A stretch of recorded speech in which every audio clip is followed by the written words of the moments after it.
Thanks for being here. We are almost done, and we certainly are happy about that. So I just wanted to comment on a couple things. First, I was really pleased to see the Supreme Court's decision about St. Isidore. We've always stood strong that we believe that public money should be with public school students, and certainly I'm glad to see that would have hugely affected our public schools in this state if all of a sudden there were, tens of thousands more students in that formula. So I was concerned about it, how it would impact our current students. So pleased to see that. Are we still good? Everybody good? All right, and we're ready for Sine Die Conference Committee Week. That's the only good thing about seeing all these late amended bills is that we know that means we're almost done. So I'm looking forward to that. What do y'all want to talk about? Have you heard any more on veto overrides? I know that this was mainly budget talk week in conference committees, but what bills would you like to see overridden? I know there was a lot of vetoes.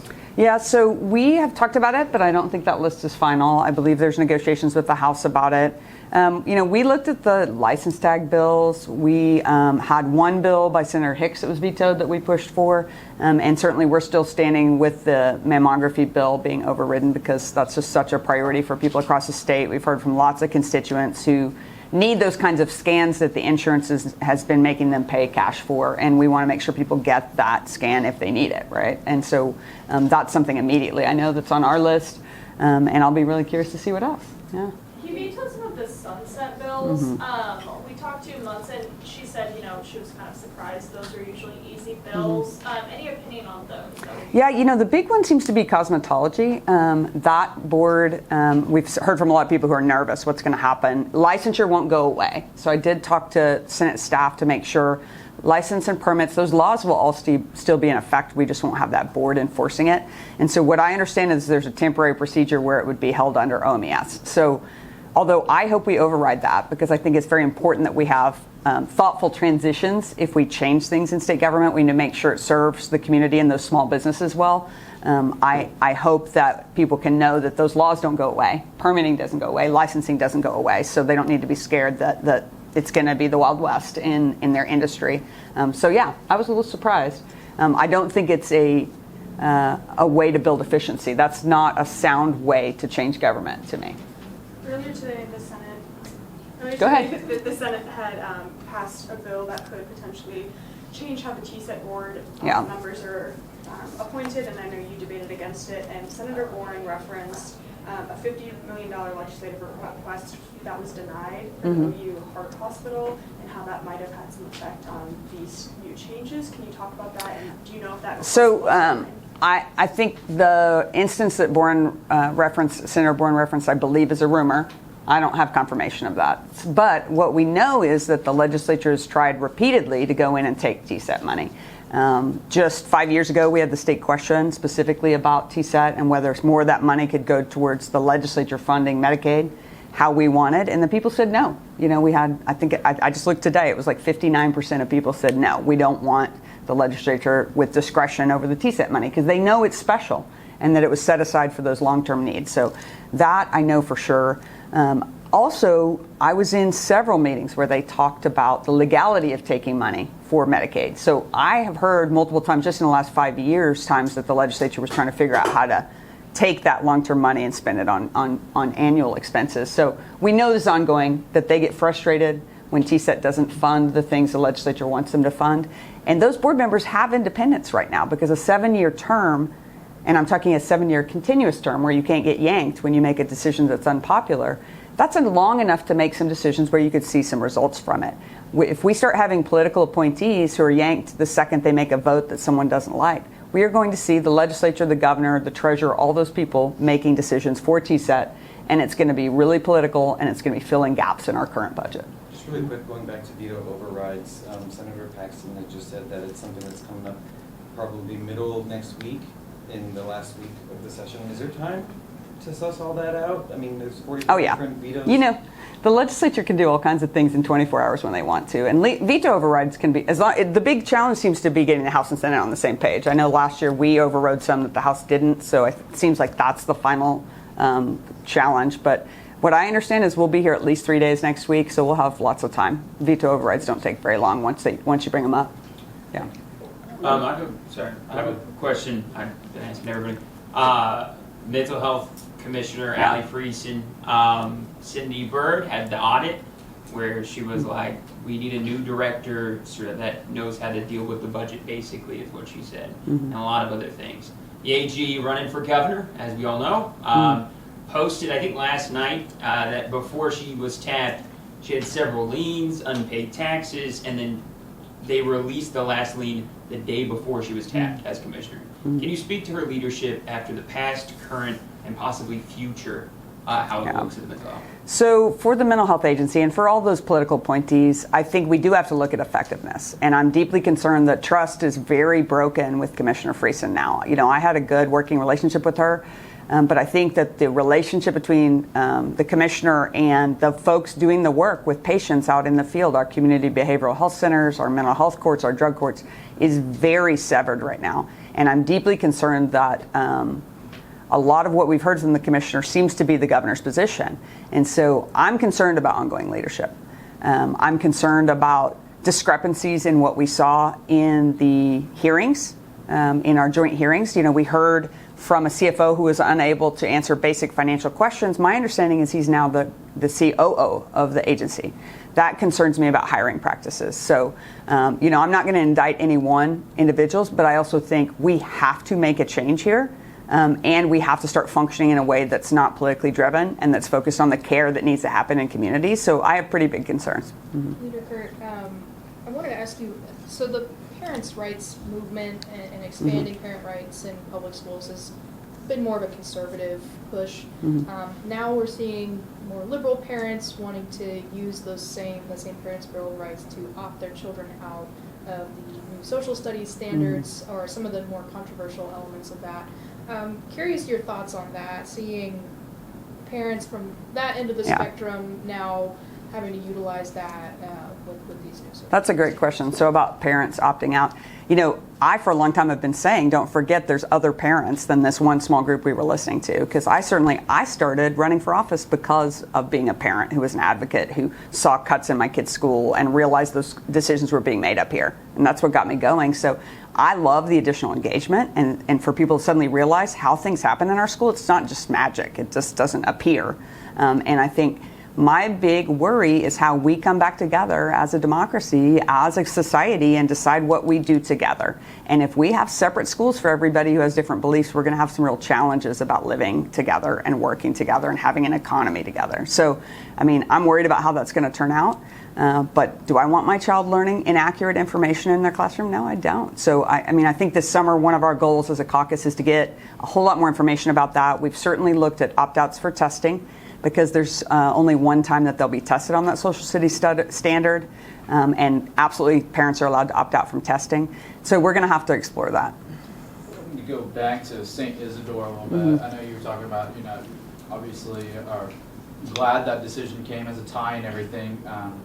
You're on the side of the Attorney General, but in his message today, it might be different remarks. He mentioned that this would open up to other religions and talked about radical Islam. So wanted to ask you, I mean, obviously you agree on the decision, but what about his rhetoric he's saying there? Well, I mean, it's unacceptable to pick out minority faiths and pigeonhole them and demonize them. I'm concerned about any time that we pick out a specific faith that's in the minority and try to call them out as a bad thing. We have a lot of parents of all different faiths, and I think we need to respect that. But I think the strong point that our public monies must go into schools that are not religious schools. And that's a commitment our country's made for a long time, and we have to stick with that. So for whatever the reason, I'm glad that the Attorney General was able to bring a successful case. I'm glad that the Supreme Court upheld what I think is correct. And I think that our Oklahoma Supreme Court made the right decision to start with. I do think we need to make plans for what would happen if there were a transition, because certainly financially it would be a huge challenge for our system. It's going to cost a whole lot more than private school vouchers if the majority of private schools convert into charters. So I hope we can talk about those kinds of consequences so it doesn't look like it's just a black and white issue. There's a lot of different consequences there. Senate Bill 652, which is the bill by Paxton and Osborne to cut the number of election dates. kind of seems it's almost split the middle between the folks who wanted to keep everything nonpartisan, and the folks who wanted to put everything on one big ballot. Kind of what do you think about that bill and the way they separated out the nonpartisan from the partisan elections? Yeah, I'm glad that we're going to keep some elections that can be just for school board or just for our municipal elections.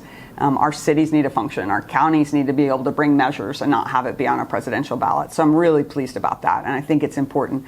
I don't have a problem with consolidating to some extent because people need to know when elections are happening. It's very confusing. But one of my concerns is in all the measures I've seen this year in elections, none of them are about facilitating early voting or the challenges we hear from people about getting to the polls or being well informed. And so we never actually addressed that part of the equation of our elections turnout, which is, do people have the information they need? Do they have nonpartisan information available to them?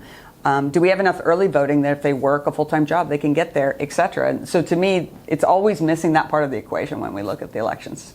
Back to St. Isidore, the governor seems to think like this is not the end of this situation either. Another state's going to try to do this, or it's going to go back into the courts, get tied up again.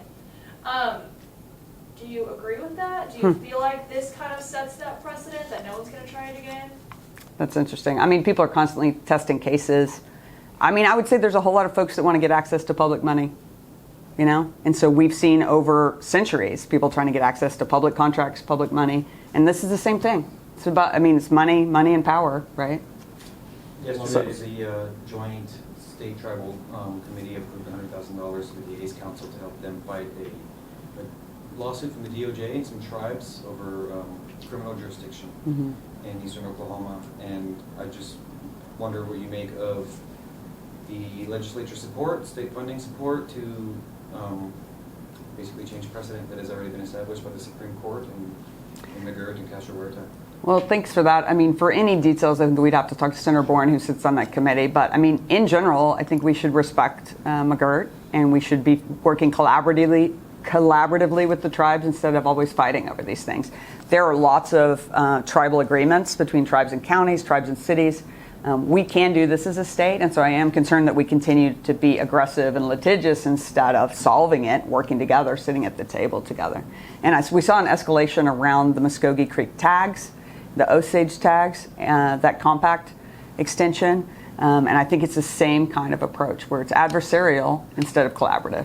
And that's not for the best for Oklahoma. On that, do you find that that's generally the case as far as the appetite goes from the legislature, or at least the Senate caucus, when it comes to mitigating, I guess, the conversation? with the governor? Publicly I've heard a whole lot more from the speaker, of course, where collaborative, but I've seen the Senate's been willing to work with tribes to make sure things are going well. I mean, a couple years ago when the governor was being very consistent in not wanting to extend compacts, we did that extension and forced the negotiations. So I think you've seen those of us, especially who understand local districts and how tribes impact those local communities and jobs and relationships, will step up to make sure tribes have their sovereignty.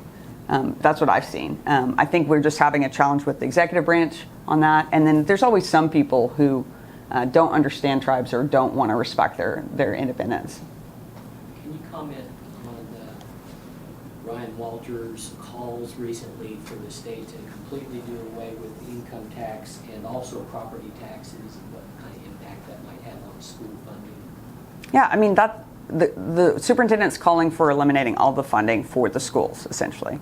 And I'm sorry, but we can't have it both ways. You can't both have private school vouchers based on income tax we don't collect and also eliminate public schools. We have an obligation to kids in our state to have great education for them. And so it's disappointing to see that continued rhetoric. And it's based in myths. We already have a lot of magical thinking about money in this building when it comes to taxes and tax cuts. And so to hear that from someone who should be running our public schools and looking at the real needs of our public schools for kids is disappointing. There was a letter that was sent from the Red Rock CEO to Commissioner Friesen and some lawmakers, I'm not sure if you've seen it, but about the crisis stabilization unit in Norman on Ribbon's campus. They're going to have to drop their number of beds from 40 to 20. They say they've incurred a loss of like $10 million over the last 3 years. And usually that's filled with committed payments, but they don't think they're going to get that for this fiscal year. So just kind of what are your thoughts and concerns on seeing, kind of a real example of beds being dropped. Yeah, I think I'm really sad that Red Rock's having to cut back. I think we need every one of those crisis beds. They're being used. We need people to be able to access care, and that kind of care is going to keep people out of hospitals. So I think we have to look that there's going to be a bigger cost down the road, but I'm not surprised. I mean, we've seen over the past 2 months unclear numbers, contract cuts and changes, and then, you know, we as a legislature we require these nonprofits to do this work. It's not like they've chosen to do this. We say, if you want to contract with us, you have to serve everybody who comes in your doors. And then when they do it, they're not getting what they need to cover the cost of it. So we haven't acted in good faith in those contracts if we're not paying at least some part to allow their business model to continue. So I was proud that we were filling gaps and that we had developed a mental health system that's now catching a lot more folks before they're inpatient or a full-blown crisis. And I feel like we're going to see this a lot across the state. We're leaving them with a flat budget. I think we're going to see more of the same, and we're going to be playing cleanup 9 months from now with a whole lot of challenges that I don't want us to face if we could actually prevent some of those crises. So I'm glad they're pointing out specifics, because I think when we talk about a mental health system, people don't get what that means in our town. In our town, that means police will have to take people to an ER or to jail if they're in crisis. That means there won't be as many beds in that ER. There won't be as many ways to get into that ER. We see ERs filled with people who are in mental health crisis instead of having the proper treatment for them in the right place. So I think we're going to see a lot of those impacts. Yeah.